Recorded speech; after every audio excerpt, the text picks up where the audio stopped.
Le site est à Aujac, dit Aujaguet, c'est un hameau qui fait partie de la commune d'Aujac.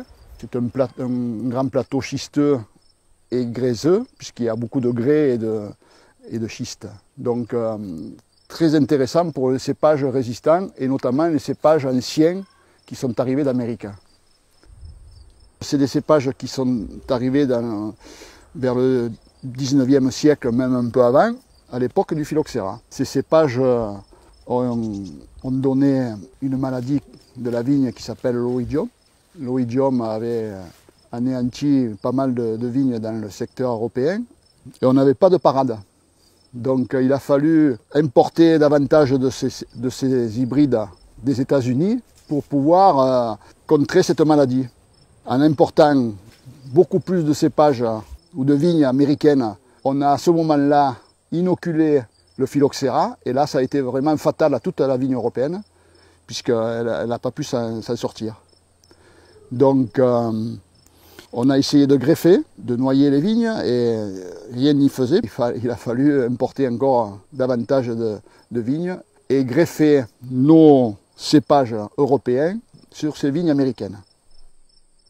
Toutes les vignes qui sont cultivées dans la plaine, elles sont greffées sur des cépages américains, dont les racines sont américaines et la partie végétative est française ou européenne. Voilà. Ce qu'on appelle le vitis vinifera. Les cépages qui étaient arrivés des États-Unis au tout début du phylloxéra ont été interdits en 1934. Une commission s'est réunie et a décidé d'interdire les 6 cépages américains de première génération, tels le Clinton, l'Isabelle, l'Othello, le Jacquet, l'Herbemont et le Noah. Ces vignes américaines sont restées ici de 1860 à peu près jusqu'aux années 50. C'était surtout des cépages qui étaient destinés à faire des vins familiaux.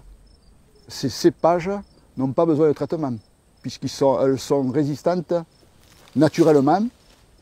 Il n'y a pas besoin de traitement du tout, ni pour l'oïdium, ni pour le mildiou.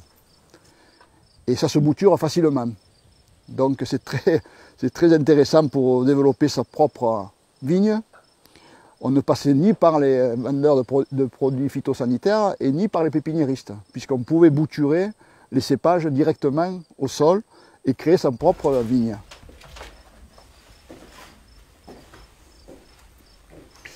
Et on fait une cuvée spéciale, cépage, on va dire interdit, ou cépage rebelle, ou cépage oublié. Voilà, c'est plutôt cépage oublié.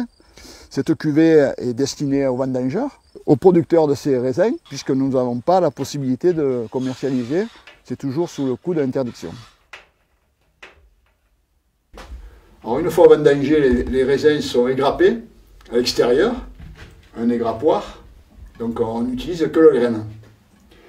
La graine est projetée dans la cuve en béton, ici, et elle va rester à peu près une semaine à fermenter, avec des levures qui vont transformer le sucre en alcool.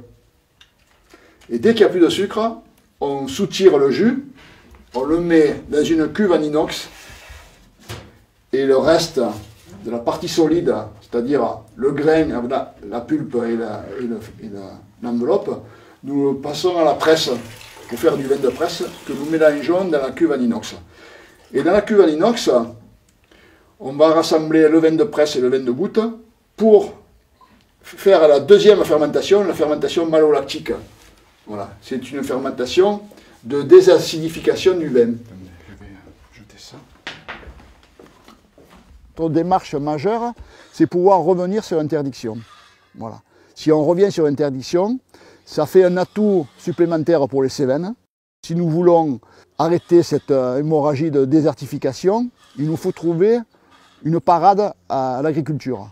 Le vin issu de ces cépages serait très intéressant pour l'économie locale.